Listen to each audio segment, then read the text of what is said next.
The AFL is crazy. This whole round has turned the AFL 2025 season on its head. We don't know who's good. We don't know who's bad. Actually, we know a couple teams are really bad, but we have absolutely no idea what's going on. This Easter weekend has been nuts. Saturday in particular, there was 3 crazy upsets, and I am here with myself and Caleb. This is the Goal is AFL podcast. We are here to chat about everything that has happened over the Easter weekend. How are you going, mate? How did you consume this Easter weekend of football? Yeah, it was good. It was a long weekend, that's for sure. Plenty of footy. And I was surprised by a lot of the results, that's for sure. Yeah. I think this season is turning out into a game of snakes and ladders. Some teams are, really getting up towards the top end and then falling down to great depths. And then other teams are somehow pulling the rabbit out of the bag. So I am not surprised at all by some results, but others I'm just absolutely shocked by, specifically the Gold Coast Richmond one. But obviously all started on Thursday night footy in what we all thought was going to be an epic clash between the Lions and the Magpies. And it didn't really turn out that way, with the Magpies winning by 52 points. And we talked about it last week in the sense that Brisbane having this strategy of coming from behind and staying in games just long enough and having enough quality in the team to score in the dying stages to win games. It was a strategy that was unsustainable, and you can get away with it against teams like the Bulldogs and the West Coast Eagles, but Collingwood were not that team. They have plenty of quality. They played so very well and they deserved to win. And it was a disappointing outing on Thursday Night Football, despite the excitement in the first half. The second half just became dismal to watch as a Lions fan. There was definitely some heat in this game, I can tell you that. There was some words exchanged. There were some people who weren't very happy with other players, and these teams obviously have a bit of a history. Obviously, the last 2 grand final winners. So glad that I can say that after we lost to them in 2023, but then we got the title in 2024. So these teams are obviously very proud and they have a lot to play for and are going to be up there this season. But yeah, it was a good first half, as you can kind of see by the worm there. It had potential that was very tight, even though I felt like Collingwood had the upper hand in some of the contests, but we kept it tight, and then Collingwood just kind of blew away at the end. I just think the Lions were a little bit lethargic, came out of the gate slow, didn't look quite match ready, late turnaround, like flight from Adelaide, a post gather round. I'm not going to take too much from this game. I don't think the walls are falling down. I don't think that we're, a terrible team at this point. I just think this is just one of those games where the better team just kind of won and had more fire in the end of the day. So did you kind of see it that way a little bit? I do, but it's one of those things. It's frustrating because from a fan's perspective, we could see the writing on the wall, and to lose in the fashion that we did by a margin of this significance is certainly disappointing. I was anticipating this to be a very, very close game, and to start the Easter weekend in this fashion was, not ideal. And it was marketed as the battle between the brothers, the Ashcroft versus the Dacos brothers. And the Dacos brothers certainly had the last laugh, coming away with all 4 points. Yeah, I think you're right. It was definitely not a great day for some of the Lions midfielders, some players.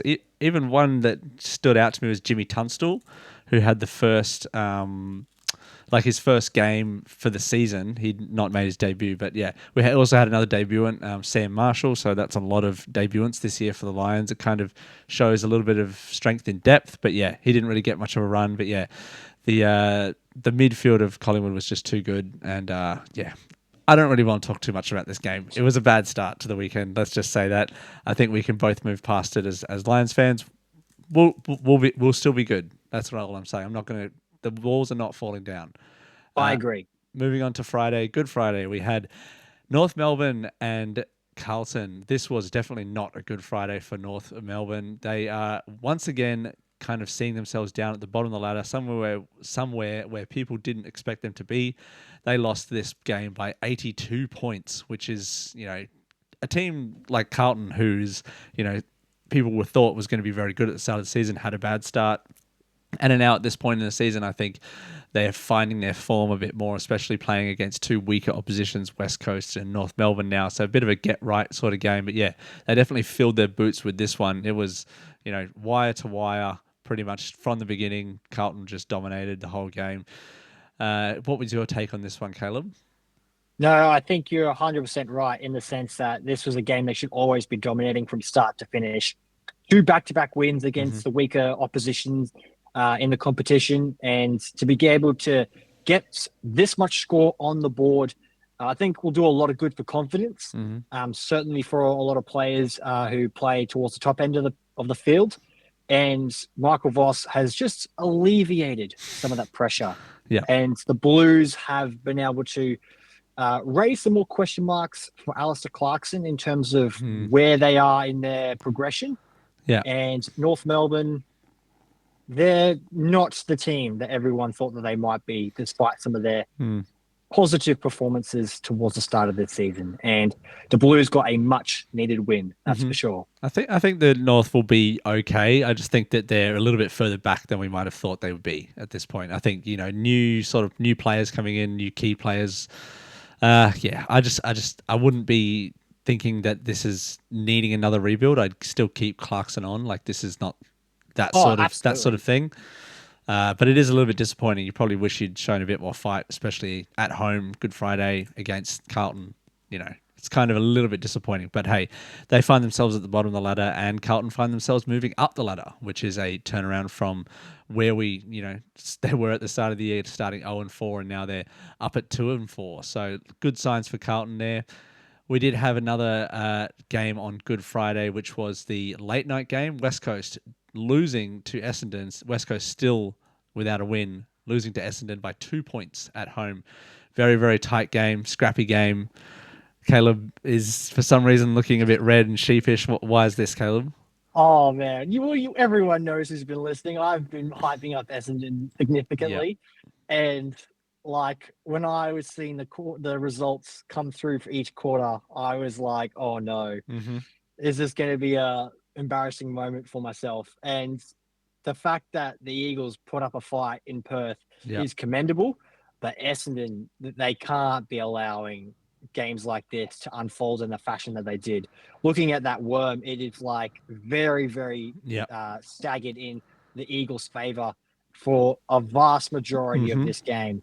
And for all the coaches in the analytics team, I'm sure there's lots of red flags and alarms going off because West Coast are one of the worst teams in the competition. So to be second best for the vast majority of the contest is very worrying. And the other big worry as well is to see big Sammy Draper go down with an injury as well. I'm not sure the extent of it and whether he'll be out for the season, but that is a big loss to them. One of their key players who brings a lot of height and a lot of excitement with his kicks around the body, scoring 6-pointers. So Essendon getting the win in the end is good, I suppose, because all that matters in the end is getting the 4 points. But I wouldn't really be encouraged by it, to be honest. But I mean, it is a trip to Perth. West Coast, they play well at home.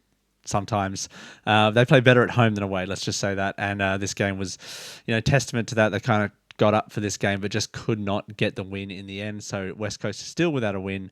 But we'll move on to a team that got their first win. That is the Melbourne Demons. They defeated the flaky Fremantle Dockers 107-97. Man, the Freo Dockers, if you're a Freo Dockers fan, what exactly are you thinking, after this game? I wouldn't say you'd be getting the white flag and surrendering as of yet, but similar to Essendon, a lot of alarm bells must be ringing because the Demons have so many issues behind the scenes, much of what we've talked about in previous episodes. And Fremantle, they don't have so many things going on behind the scenes that draw the attention and be like, that's a problem that needs addressing. But they have so many good players and they should be doing better. But, you've got Cozzy Pickett for Melbourne who kicks a bag.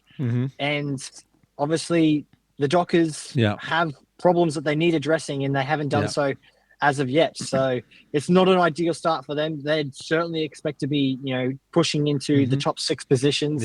And they don't belong there as of now, that's for sure. They should change it to Flake Mantle because but I feel like we said in kind of the intro, this round is just it was such like a topsy turvy round that I don't think if you're going to lose in this round at this stage in the season, you're not going to think that season's over. But I mean, if say Frio finish in the ninth spot, just missed out on the 8, they'd look back at this game and be like, well, that was a game we could have won and then made the finals. So, it's every win still counts. But yeah, good on Melbourne finally getting their first win. Some of their young players looking really good, mixing in with their experienced ruckman with Max Gawn absolutely dominating. The old firm definitely stood up. But yeah, I think the win is encouraging for Melbourne, but I still think that maybe 3 games will be their tops this year. And Frio, I don't know. If I was a Freo fan, I would be tearing my hair out at this point because they look so good sometimes, and then they just look terrible other games. It's a very very up and down team. I Very up couldn't and down. agree more. The real question is do these uh, do the defeats in the opening stages of the season for Melbourne galvanize this team and encourage them to stick together and push through the hardship in order to accomplish something somewhat respectable? Yeah. Or does this win against Fremantle just be a moment in time and, just 4 points on the board in what will be a dismal season? That is the storyline that is yet to unfold, but it'll be interesting to see which direction they take because they've got lots of good players. And if they don't perform, then I could see Melbourne, like you said last week, having to do some trades and do a real hard rebuild. Yeah, for sure. The other upset that happened, is it an upset? Actually, I'm going to take that back. It's not quite an upset, but Adelaide played the GWS Giants and won 52-34 in one of the wettest and most hard to watch games of the entire year so far. I think it was just before halftime, it started raining slightly, and then it just bucketed down for the rest of the game. And yeah, the Giants were on like 20 points at 3/4 time, and it was just like it's just a hard slog. And one of those games, like GWS, they look incredible one day. It's kind of like Fremantle. They look incredible one day, and then they just look like this the next. And Adelaide had been a team that had some defensive issues. And for some reason, this game, weather, of course, being a factor, they just held the Giants in check. Jake Stringer, little bit suspect. No Jesse Hogan, of course. So some of their key forwards being out or out of form didn't help the Giants with this one, and they could not defeat the Adelaide Crows. What did you think of this one, Caleb?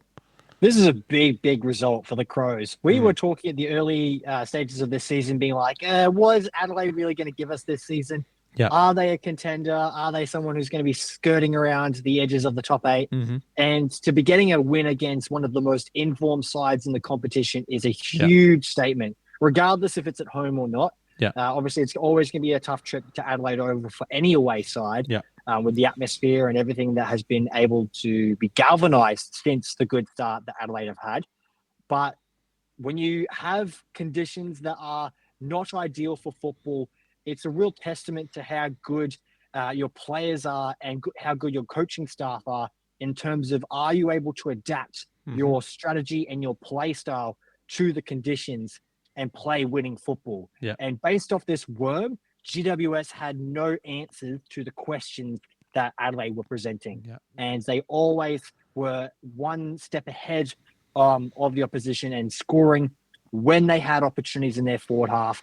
And at the end of the day, the game's about kicking, 6-pointers. Then Adelaide did more of that than GWS, and that's what won them the game. And I have a lot of respect for Adelaide after this result, because I personally didn't see GWS as a hotly contended figure towards top 4 football, and they've proved me wrong so far. And the fact that Adelaide, who I had even less expectations for, have beaten them, says a lot. Yeah, I think both teams will kind of be there or thereabouts for this year. Again, I don't think top 4 for either of these teams. They could prove me wrong, but I don't think top 4 will be there, but they'll think both of them will still make the finals. And I think this is just 2 good teams coming up against each other. An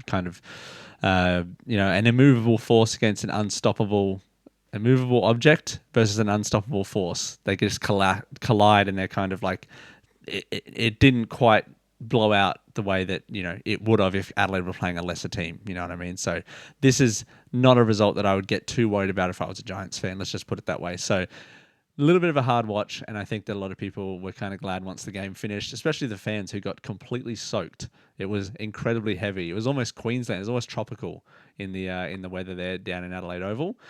I suppose all that heat from gather round is come to It's fruition, and just they've decided to just dump it. pretty much, pretty much. Well, the Suns escaped the heat and they went down to Melbourne and they got the Marvel Stadium game against Richmond, which Richmond don't really like playing at Marvel Stadium. As Dimmer, the Damien Hardwick famous quote of of him saying that he doesn't like playing there and that fans don't travel there. There was probably about 25,000 fans, so kind of proved him right a little bit there. And the Richmond Tigers, they eventually got up right at the end. Actually, it was pretty tight. It was pretty tight at the end, but the scoreline probably did the Suns a little bit of justice. It was up around the 35 points midway through the third quarter, I think, and then the 11-point win doesn't quite justify how good Richmond were on this day, and frankly how bad the Suns were. Suns not typically a good away team, but the Tigers just looked too good for this one. I have one more take about a certain player that played in this game, but I'd like to hear your thoughts about this game before we get into that. I was shocked by this. Yeah, I have seen Richmond since the Carlton game to open the season yeah, and not been impressed by what I've seen. And on the contrary, Gold Coast, I've been tremendously impressed with what I've seen. They've moved the football off halfback really well. And they play some risk-taking football. yeah. Looking for star players like Ben King in the forward line, and to go to Marvel Stadium and be beaten by the Tigers in this fashion is pretty underwhelming. I was absolutely surprised by this result. And to me, the sense that I got from the game is that every time Richmond entered their forward 50, they capitalized and they scored their opportunity, whereas the Gold Coast didn't. Like the amount of behinds that they scored in terms of scoring opportunities, it just was night and day. And the Tigers, I think that's a key ingredient that they'll need to do is when they do get opportunities forward, they need to take them if they're going to stay competitive on the scoreboard with the opposition. And the fact that Gold Coast came away with 15 behinds is just, I think, what cost them in the end, because they played some good football in that fourth quarter to sort of bring it back to a respectable scoreline, but it's not a good result for them. And even though it's away from home and the Gold Coast have a reputation for not performing on the road, like considering the state of the opposition, it's just not good enough for Damien Hardwick's men. So I'm interested to hear what the player was that you specifically wanted to mark out. Before I say that, it's one of the kind of the Fremantle thing that I said before. If they missed the top 8, Gold Coast, I'm saying, they would look at this game and be like, well, that's a game that we probably should have won, and that would have pushed us into the top 8. The player that I'm going to talk about is Noah Bolter, who literally just today got cleared of any jail time for his actions when he coward punched someone outside of a nightclub earlier in the year and knocked them out, almost killed them. So he basically, almost got done for murder / manslaughter, and he's been out for a while. This is breaking news to me. He's been out for a while, and they brought him back in to the team to play, and he got booed by the small contingent of Suns fans, but he got cheered by a large majority of the Richmond fans, which was very confusing. I know he's like your player, but he's a guy who's up for criminal charges on an assault charge. Yes, he got cleared of jail time, but he is getting, I think his repercussions were an $18,000 fine. He has a curfew. He can't drink alcohol. He has to fulfill a bunch of community service. So he's been reprimanded and punished for it. And yet he is still able to play football. While the investigation was still ongoing, was the problem. I'm not saying he can't play football now, but while the investigation was still ongoing, he was still able to be cleared and play. And I just think that the way that the Fox, especially, they were interviewing guys after the game like Nick Floston. They interviewed him and they kind of said, oh, it's real good to have Noel Bolter back. And they're like, oh, yeah, leadership. He's a really experienced player, voice. No mention of his assault charges. And I just found that very poor taste from football club, A, to play him, B, for the AFL to even let it happen, and C, for Fox to, not really acknowledge it. Was kind of crappy, in my opinion. Yeah, that's interesting. See, I didn't know that he'd been involved in that incident. So to have this added information is certainly eye-opening. Yeah. Look, this is a very controversial thing, but I'm of the, it's very similar to the what happened to that Broncos player as well that got in that car Ezra accident. Mam, yeah. Oh, Yeah, yeah. like a lot of these guys that get involved in stuff outside of the football world, they unfortunately do get let off a little bit easier Mm, than perhaps some of the general public because yeah. they are of high value to the Yep. organization that they're involved in. So it's disappointing that that is the direction that the Tigers Yep. and the AFL have taken Yep. because, look, if he's guilty, Mm-hmm. there needs to be some serious consequences for Yep. that. And financial, yes, it's okay to dish that out to Mm-hmm. those of the general public, but for these athletes that are getting paid, decent money, I don't think it's that big of a deal for them. This is what I know in not to get it jump ahead of too much, but with the Hawks Geelong game, Bailey Smith is obviously getting cops. He's copping fines left, right, and center for Mm, all his antics. But like for him, he said he's more than happy to do it because it's all part of the mm, spirit of the game, mm, and he's got the money to deal with it. So it's mm. like I understand maybe the AFL likes a bit of money in their back pocket Yep. and all that kind of stuff, but Mm-hmm. yeah, that's certainly interesting. Yeah, I don't really have too much more to say, but yeah, the fact that the AFL and the Lions have allowed him to get straight back into playing The football is Tigers. certainly an interesting uh, decision to take. Yeah, yeah. You said the Lions, but yeah, sorry, Sorry, Tigers. close. But anyway, I think that I know it's a very serious subject. We're trying to keep it lighthearted, but I just don't agree with the fact that Noah Bolter was able to play in this game while the investigation was still ongoing. So I think enough said about that. The better. Sorry. Again, going back to the game, Richmond, good job. Another step for the players, getting another win. Gold Coast, it's one of those ones. Again, this whole round is very topsy turvy, so we'll see how they go. I think they'll, from this start, they should still make the top eight. But I think that if they don't, this would be a game where they look back and be like, we probably should have won that, and this would be a marker of like, what are we doing? Why can't we beat these really bad teams? That's going to be one of those things we see at the end of the season. But we'll move on to our first game of the Sunday slate of Easter Sunday. This was the Port Adelaide Power defeating Sydney Swans 85-77.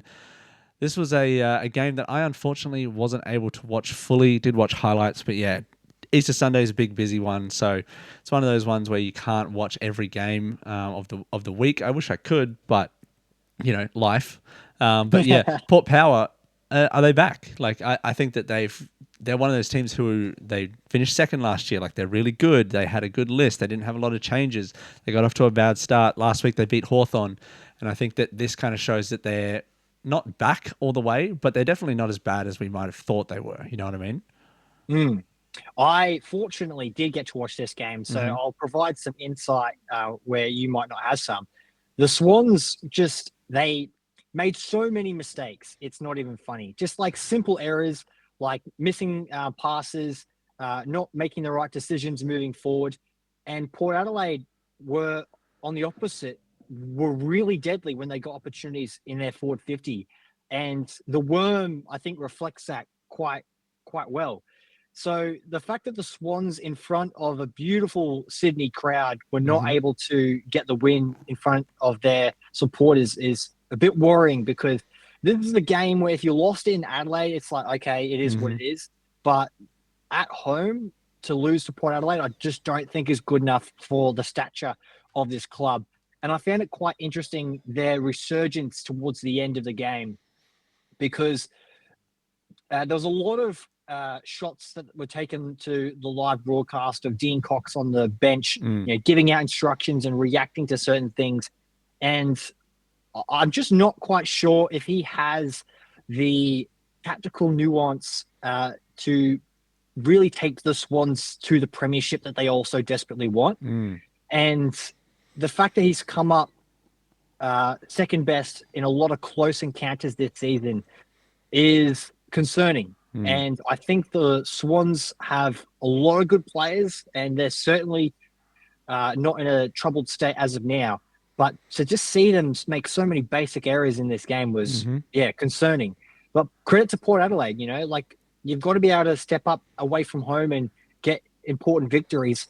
and they did that. And Nice. I have a lot of respect for that because after what they did last week to the Hawks and to see what they did against the Swans this week, Mm-hmm. like you said, they could be turning a corner. Very good. I think, yeah, another good result for Port Adelaide, getting back on the winning side. This drops the Saints, sorry, the Swans, I believe, down to like 13th spot, which is probably the lowest they've been for a couple of years now. They were, up the top for a long time last year, and 14th now. 14th, yeah, far out. So it's pretty low for the Swans fans. And I think with their list, they should be winning more games, but we'll see how they go the rest of the year. Moving on to the next game, which was on Sunday, the Bulldogs demolished St Kilda Saints, who have now lost 2 in a row. The Bulldogs got Marcus Bontempelli back. They pretty much led from about halfway through the second quarter here. It was not close in any way, really. Throughout the second half, they demolished them. Saints look sad, they look tired, and even though it's in their home stadium, it was at Marvel, even though it was technically an away game for them. I think if you're a Saints fan, you're probably a little bit disappointed, not just the fact that you lost, but the fact that you lost by that much. And the Bulldogs, again, their fans will be like, where is this every week? Why can't it's like Frio. Like, where is this every week? Why can't we just do this all the time? And that's just the nature of football, I think. So, but good signs for the Doggies, getting Marcus Bontempelli back, getting a couple of their players He's going a a huge bit more. bonus for them. Yeah, he's huge, and it's I don't know. I think that this is one of those games that they put this at this slot on Sunday because it's a little bit of a sleepy game, and they kind of knew where it was going to go. Did you watch this game, and what were your thoughts on it? I unfortunately did not get to watch this game. Yeah. I was only able to watch the Sydney Port on the Sunday. Yeah. But to me, my interpretation of what I have seen from the Doggies is that they're a good outfit. They've got some really solid players across the park. And the fact that they are able to move the football so swiftly through the midfield, I think is a good testament to the coaching that Beveridge has implemented, because a lot of question marks have been asked of him in the Melbourne media.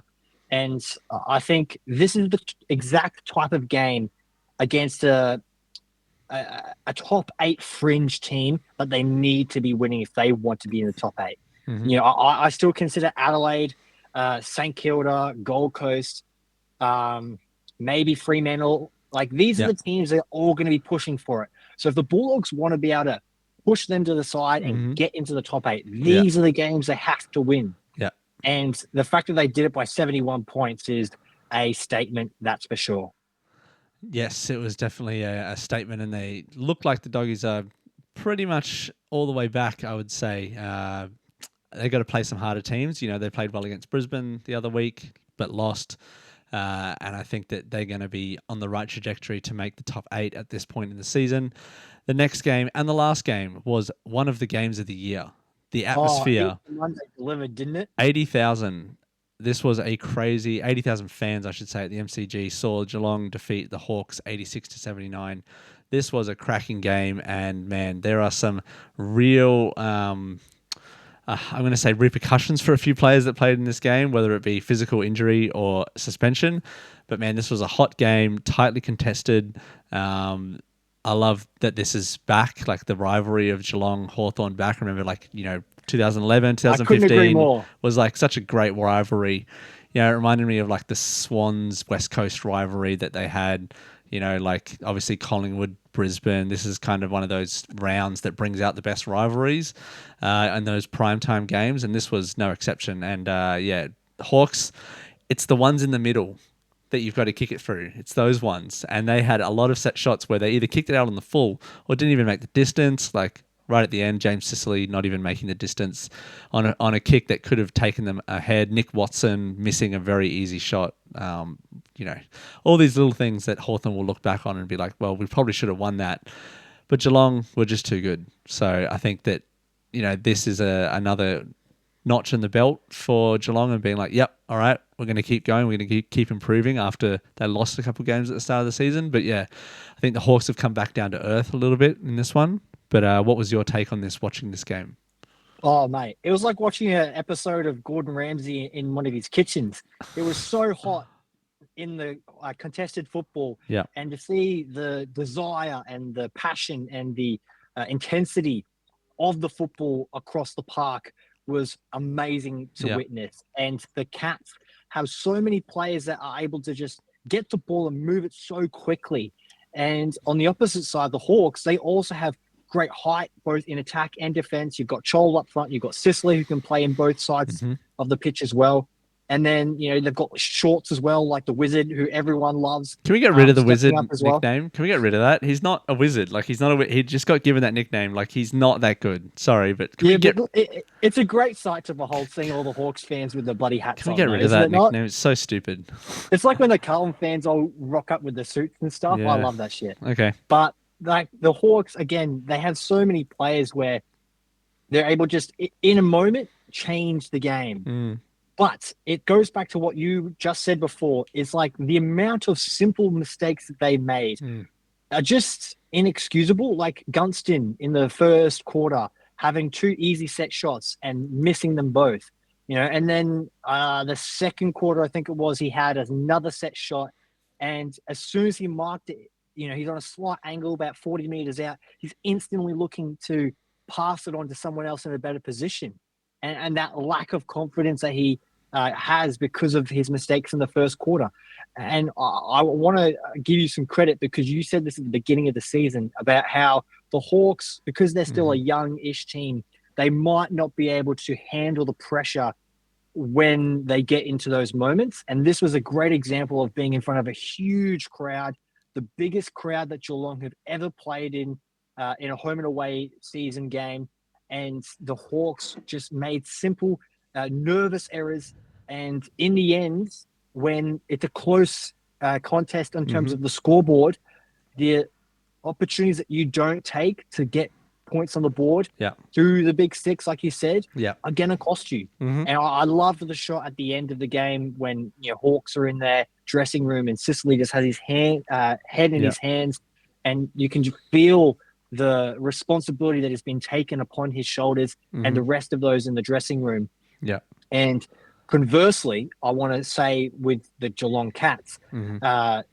when Tom Hawkins, who's now doing commentary for Fox, great recruit, Mhm. by the way, when he was interviewing Paddy Dangerfield at the end, he was talking about how there is a lot of confidence and calmness within that team, and Mhm. how Chris Scott has talked about the rivalry and its significance in their history Mhm. and what it means to them now that the Hawks have had a resurgence.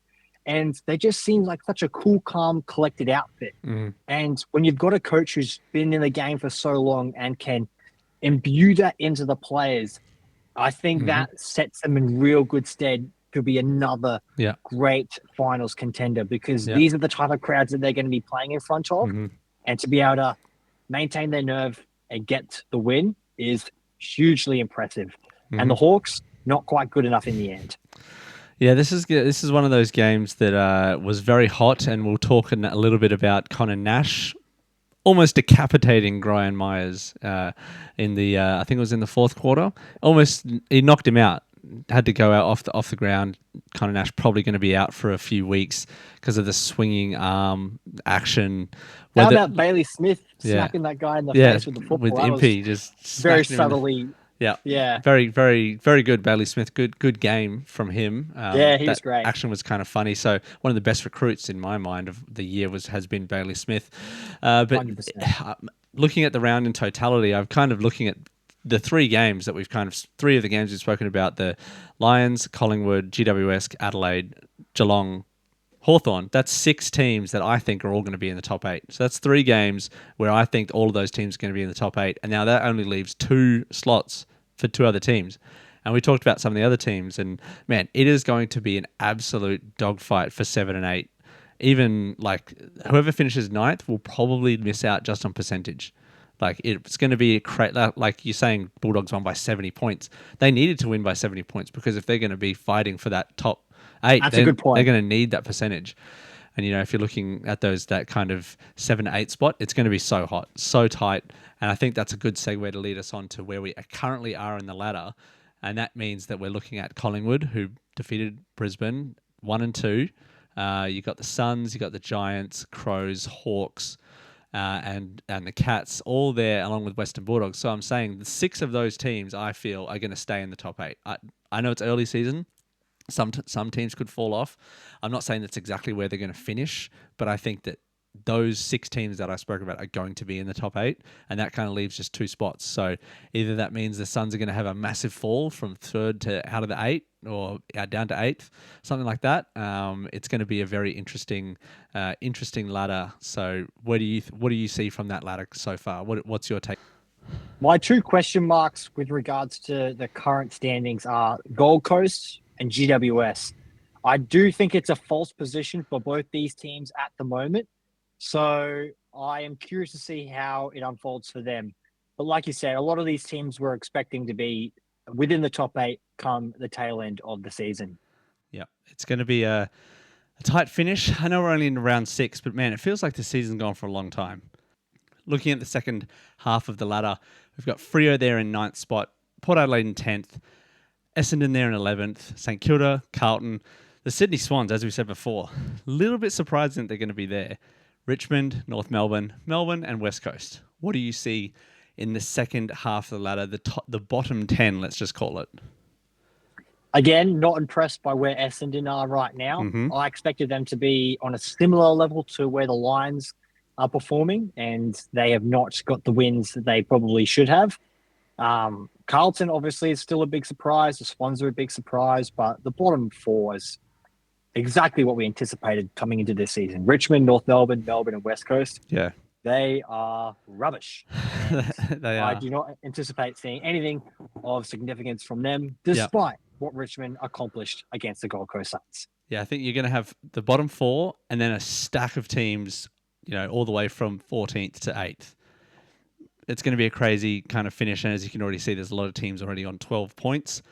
Let's have a look at some of the games that are going to be coming up later on this week. It's a very short turnaround. It's, Monday game and then a Thursday game.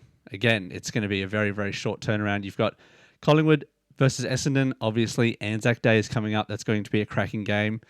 The Lions versus St Kilda. We are going to see that at Marvel Stadium. You've got Gold Coast versus Sydney. That looks like it's going to be a great game. Both teams needing a bit of a win. Another big test for the Suns there. Another big one. Like, if the Suns lose that game, it's not, they're not going to start freaking out yet. But I'd be a bit worried. Like, if you can't beat those sort of teams who you'd hope to be contemporaries with, I'd be a little bit worried. And again, Sydney, if they lose, like, whew, man, that's a tough one. So who else have we got? We got the Giants versus Western Bulldogs. That's going to be a cracking game. Adelaide versus Freo. That one is going to be at Optus Stadium. And, man, Freo at home, always a hard one. Adelaide, that will be a pretty good game. Geelong, Carlton. Carlton trying to get a little bit of momentum here, trying to get, their 3rd straight win. They won't get it. If Carlton win that game, it's 3 and 4. That's, they're right up there. They're trying to crack into the top 8 there. Like, from where they started, it's an impressive sort of turnaround if they win that game, which is very unlikely, of course. You got Hawthorn there, who are going to destroy West Coast. And then you've got, obviously, the Western Bulldogs, like we spoke about before. I think the Hawks are going to absolutely destroy West Coast and be like, it could be 100 points in my mind. Like, that's going to be a hard one for West Coast to get up for. Yeah, as we spoke about. How crazy is this, Harry? Thursday night football is the battle for basically bottom of the table, Richmond and Melbourne. Yeah. Like, what a fucking dumb Thursday night fixture that is. No one's going to be there. The crowd's going to be empty.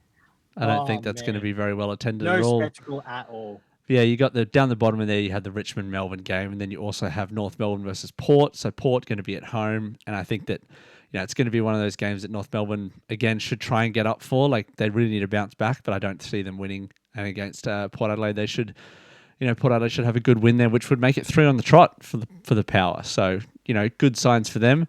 But yeah, looking at that bottom, that's just brutal.